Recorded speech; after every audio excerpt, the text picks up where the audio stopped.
You're listening to Beyond Insights, your go-to podcast for all things accounting, business, and technology. From cybersecurity and AI innovations to sustainability and work-life balance, we've got you covered. We host insightful guests from different backgrounds, industries, and locations all around the world. From this diversity of thought, we aim to find solutions to some of our most pressing business problems. Thank you for tuning in. Let's dive right in and go beyond insights.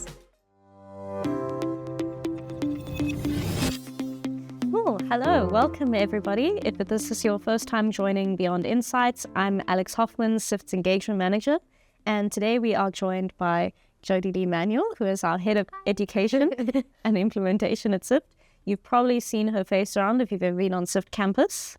Or if you were in previous Beyond Insights episodes. Yes, that too. And today we are talking about fraud.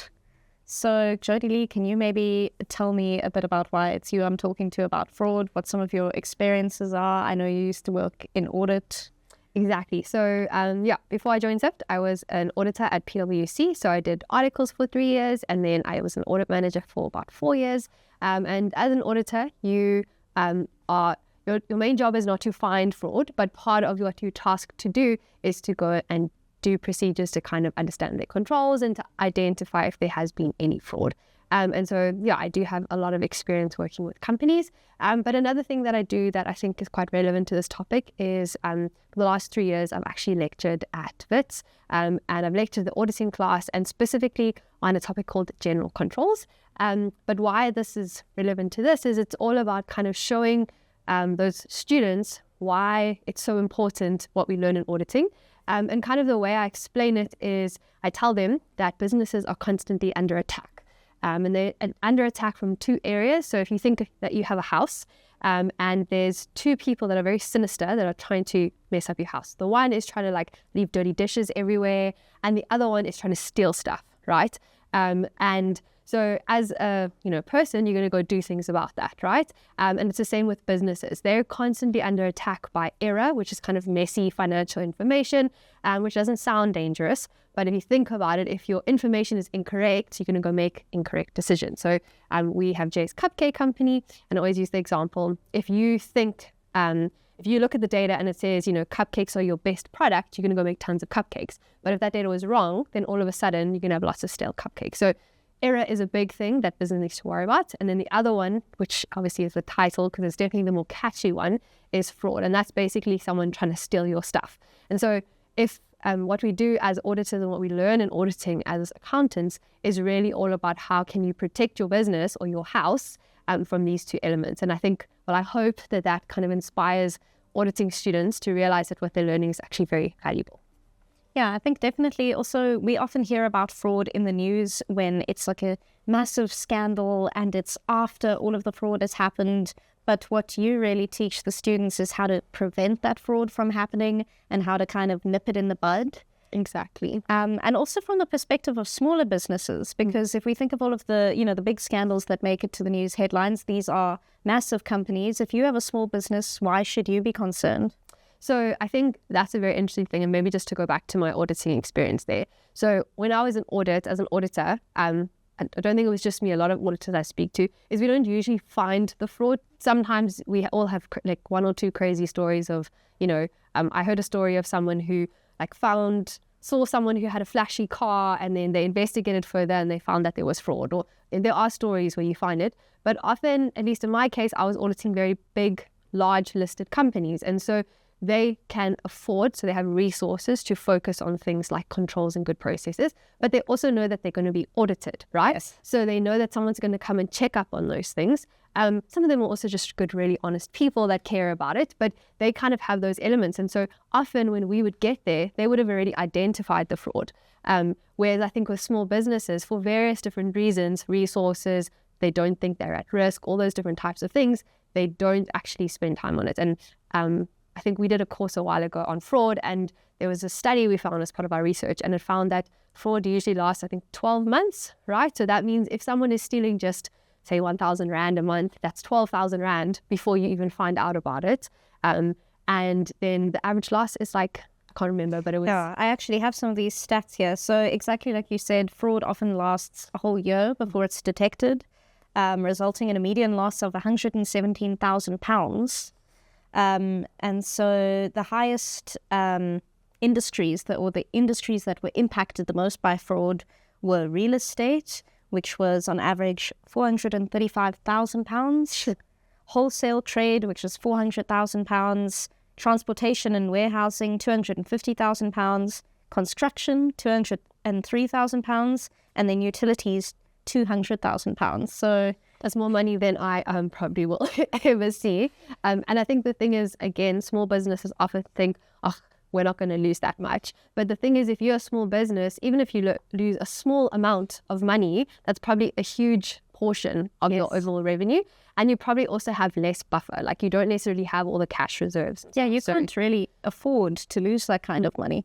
So I think another reason why everyone needs to be worried about this and be thinking about it is okay, as we said, everyone's at risk, but also it's not complex things that cause fraud, and it's not necessarily complex things that prevent it. So another thing I touched on in my lecture, just try to drill it home with those students, is that the recent FTX scandal. So, when that kind of broke, I kind of went down a whole of YouTube videos watching all about it. It was super interesting. And there was this article that was written, and it was called Pay Attention in Accounting Class. Yes. I really liked this article. And basically what they found is that FTX didn't have like the most basic controls. And one of those controls, which I'm sure we'll discuss a bit later on, is segregation of duties. And if they'd had just segregation of duties, it wouldn't probably have stopped the fraud, but it would have maybe helped them identify it a lot quicker, and a lot less money would have been solved. So like the fact that such a big fraud could have been detected earlier by such a simple thing that every one of us could actually implement in our business means that, there's almost like no excuse for not, doing something about it and protecting your house, which is your business. I think it's really about finding the things that will make it more difficult for fraud to take place, and also for errors, as you were saying, because those are equally threatening to your business. Exactly. Yeah, and maybe on that, so as you said, you kind of split into those two different things. So whenever I think about it, as I've mentioned, if your house is messy, or I use an example of like litter in a park, right? So if there's litter in a park, you're going to do two things. Firstly, you're going to try and make sure that no one litters. So you're going to be, please don't litter. There's going to be a fine of like £1,000 if you litter, okay? So that's like preventing. And then you know that people are still not going to listen, and they're going to litter, and you don't want your park to look ugly. So what you're going to do is you're going to have someone walking around and saying, oh, there's litter, and picking it up and cleaning. And that's detective. So I kind of use that. And then if we think of the robbery example, I'm like, Alex, if I told you someone was going to come and rob you in your house, what would you do? I think I would get an alarm system. Cool. I would maybe get some bars on my windows. I would get a gate or a fence. Exactly. So it's exactly the same when you're a business owner. You're going to go get a security fence to prevent things from happening, and you're going to get an alarm to detect. So it's just thinking about your business like that. And that's basically what we deal with in auditing. We have preventative and detective controls or actions to really make sure that our business is safe. And what are some of the key indicators of fraud? So I think when it comes to indicators, I kind of will look at from an auditing perspective how we try and identify fraud, because I think what I've learned from my time in auditing and now dealing with small businesses at SIFT is a lot of what we learn as auditors is very valuable for business owners, because you can think the same way. So when we're trying to, assess the risk of fraud in a business, the first thing we look at is understanding the business and kind of the culture and the tone within the business. So a really common phrase is tone at the top. Yes. And if, the tone at the top, so like management and directors have this like no nonsense attitude, like we don't accept fraud. If there's an error, we need to fix it. Then that kind of like filters down, and I had a few different clients when I was in audit. And one example is there was kind of two key clients, and at the one, the kind of executive had this policy that like if we were to find even a small error, they must fix it. They want everything to be right. They don't want to kind of, let things balance off. Like if there's an error, it must be fixed. And then we had another client that was a little bit more like, let's see if the debits equal the credits, and Like, let's just see if it's small enough, then we don't have to deal with it. And both of those companies, they were relatively big, and they all had levels of fraud in them because there's dishonest people everywhere. But I could really see the difference in, the one you could see like employees who tried to get away with things more often, and there were more fraud instances. So I think tone at the top. And if you're a business owner, that's something that you can actually dictate. Yes. You can set that tone at the top and make sure that people know, listen, in this company, we do things by the book and we don't mess around, and we've got processes and we take it seriously. I think the next thing is, as auditors, we'll do things like, we call them unpredictability procedures. So we try to do things differently, and I think that principle is also relevant. If one person is responsible for doing one thing all the time and they never take leave, then they can kind of be covering up things, So making sure not one person is just responsible, so segregation of duties, those types of things. And then I think like the next two things we do is we go and understand the controls in the business. So we can discuss that a bit more afterwards, but make sure you have controls. And then we go do procedures, what's what we call them, to kind of test if there's been something wrong. And so I think as a business, you can do a level of review or analytics to go and understand and identify issues. So kind of that's the ways or things I would do to try and indicate if there's something going on in your business. It's really preempting any areas where there could be the possibility for fraud to take place. Exactly. Yep. And so when you talk to students about fraud, what are some of the other things that you cover with them? So I think we'll next go into kind of setting up controls. And so when you're learning auditing, often you kind of learn this perfect cycle of how your revenue should kind of work in a business. And then you learn all these controls, but they often kind of learn the theory and they forget where it all starts. And I think business owners maybe have a better understanding of that because it all starts with risk, right? Controls like segregation of duty or putting in passwords or all those different types of things, which are basically controls, they all cost money and take time, right? So you're only going to go do these things where there's risk. So we always have to start with risk. Like, where is the risk that someone's going to litter in your property or someone's going to steal? So if we think of like a petty cash box, you're going to think, is there a risk of someone stealing money from my petty cash box, Now, if that petty cash box on average has R1 million inside, there's a very big risk that someone is going to steal it. And if it has 10 Rand inside, like there's maybe a lower risk or you don't really care. So risk is always where it starts. And then once you've identified all the risks in your business, then you need to go and identify, okay, what can I do about it? So for the petty cash, let's go and make sure there's a lock on it to prevent it. And then in case someone can break the lock, let's maybe go do a recon every single month to detect if something went wrong. So it's really like that flow. Let's identify the risks and then let's go and if the risk is high enough or we're worried about it enough, then we need to go do something about it. And it can start, like you said, with this example, with simple things. It doesn't have to be some big fancy system that's super expensive and not really accessible to to small businesses, right? Exactly. So we actually start with a lecture with a video of me walking through the SIFT offices. And basically what I do is I swipe my access card. And if there's a visitor, they have to register with someone at the office. And then we go show them that I need a password to sign into my laptop. I need a password to sign into my Gmail. And those are things that are available. It doesn't have some fancy software system necessarily. Those are things that are available. And even just choosing softwares that consider security and have controls, make sure that the softwares you use enable two-factor authentication, all those different types of things. So it's nothing super complex or super, creative that we kind of include.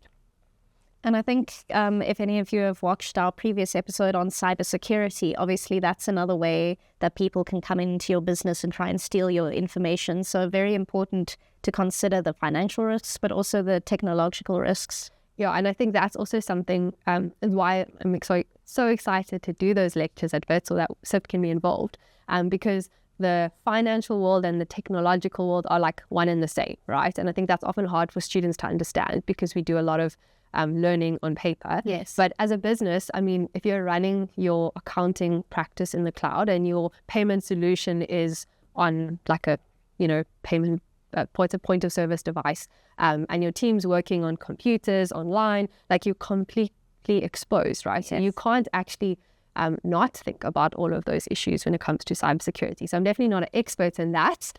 So Gareth is better placed to do that. I know definitely, if you're interested in cybersecurity, do go check out that podcast that we had with Gareth. Yeah, that one was a very, very interesting one. I enjoyed that one a lot. And then I suppose in terms of putting some of these controls in place, what are some of the common things that you would recommend people do? I know the first thing that springs to mind for me is if you have a company credit card, like limit the access. Not all of your employees should know the PIN. Not all of them should be using it, because that's a very easy way where they could say, oh, just put it on the company card. And I think that like a lot of them, as you say, are like actually common sense principles that we apply in our own personal life. Don't share your PIN around it. And so I think if we start thinking with like, again, go back to the risks, I think cash is probably the highest risk. So anything that has to do with cash, so company credit cards, whoever's making payments, like a big one is if somebody is responsible for making payments, they shouldn't also be the one that like approves the list of payments, right? So someone will usually like approve the payments and then someone else will have to pay it. And when you make payments, there's usually like two signatories. So again, and that's basically segregation of duties. So yes. I think segregation of duties kind of pulls throughout all the different areas, making sure that, you're not one person can just control everything, because that causes lots of issues. So I think, cash would be a big focus because we don't want people to steal that. Control of bank accounts is a big one. But then I think even like, if you just kind of need to look at through your system. So, when I make sales, how do I make sure? You kind of need to think like a bit of a fraudster sometimes, right? How would the fraudster think about how are they going to get to my money? Exactly. So it's going to be like, okay, so what could go wrong with the sale? Well, maybe somebody could pretend that they made a sale and then they could just take the goods for themselves, right? So we would often do tests for that as auditors, and we'd go make sure, was there actual sale? Maybe the stuff gets sent to, the customer, and then it never actually makes it there because they stole the goods, or the other way around, right? Someone pays you, and we actually do a test for this as well in auditing. We'd make sure that the employees' bank accounts aren't the same as the supplier bank accounts, because sometimes what people can do is go change the bank accounts on the system, and then they just say, oh no, we needed more stationery, so I bought some more stationery from this supplier, but actually they just keep paying themselves. So when it comes to payments, there's a lot of, you have to think, what could go wrong, where's the risk, and then go and put in controls around that. So for example, usually when you have approved list of payments, suppliers or something, you need to make sure that you have controls over how that can be changed. So someone can't just go into the system and change the bank details. There needs to be a form, it needs to be reviewed, all that sorts of things. And I actually have an interesting story. So one of my clients, their payment clerk, I think, anyway, she was responsible for payroll. So person responsible for payroll got an email from one of the directors saying, please will you just update my bank details for my salary, because it's, I've changed bank accounts. And the payroll lady was like, okay, cool. And she was about to change it. And then I think she was like, oh, she wants to go ask, why did they change it? Does is this bank better? Pay a fee, something like that? Or she was busy walking past him and she thought, oh, let me just find out. So she asked him and he says, I never changed my bank account. Oh. And they went back and looked, and I mean, again, this comes to training, right? Which is another thing we can discuss. Yes. But when they looked at the email was a little bit off. There was a few things, but not very obvious. It wasn't bad spelling and everything. And so someone was trying to obviously get her to change the bank details to their own. And I mean, directors, can earn quite a lot of money. So you can imagine how much that company would have lost if they didn't have a good process. And so obviously they suggested that in future, you can't just be relying on a nosy payroll clerk wondering about the bank's benefits. You need to have a better process. Yes, there needs to be a way to verify that it's actually you that sent the email and why you're changing banks. Exactly, and that the details are correct. So just a small example of how you can quickly lose a lot of money. And I think back to that example of small business, a big business could probably survive that. But a small business, in 1 month, you lose your directors or key, salesperson's commission or something, morale, cash flow, all of that is a big issue. You need to protect against that. Actually reminded me of a website scam that I saw this morning. So this is obviously more on a personal level, but it could, impact you as a business owner if you're buying things online. There's a shop called Poetry, and somebody had made a fake version of their website, and it came up as an Instagram ad, and it said 80% off. So of course, click on this link, have a look. And if you actually go onto their real site, you can see everything looks exactly the same, except that this other site had screenshotted all the images and changed the 20% mark to 80%, and they just had a .top in their URL. So they're slightly different, but you have to know to look for that. You have to know to be skeptical of the ads that you see, to not trust everything that you see. Exactly. And then you will buy a beautiful poetry outfit, because I also love them, and then it never gets delivered and they take your money. And probably worse, because your credit card details. Yes. Oh, no. Yeah, you definitely have Just to be another thing to worry about. But I think, and I think we also talked about this before, and I'm sure they chatted about it in cybersecurity, but it's, you can have the best controls and the best processes, but at the end of the day, you need to make sure that your employees know what to do, because if they click on those links, or if they don't see all of those things, or they change the director's bank statement and bank details, then all of a sudden you've lost a ton of money. So that's a problem. And I think there's a lot of ways you can help automate that. Or so, for example, back in the day, you would manually input a bunch of data, right? But now with most software, we have controls in the fact that, if it's a value or a product, you have to have a drop down, and only certain people can go and add new things, and you can't put text and numbers. So there's a lot of controls in software that can already make it easier. So if you're not using software, go and use that. Yeah, definitely step manually writing or using Excel or something. Also, from the point of view of error, again, you're way more likely to be making mistakes if you're inputting values manually than if it's being pulled through by like cloud accounting software.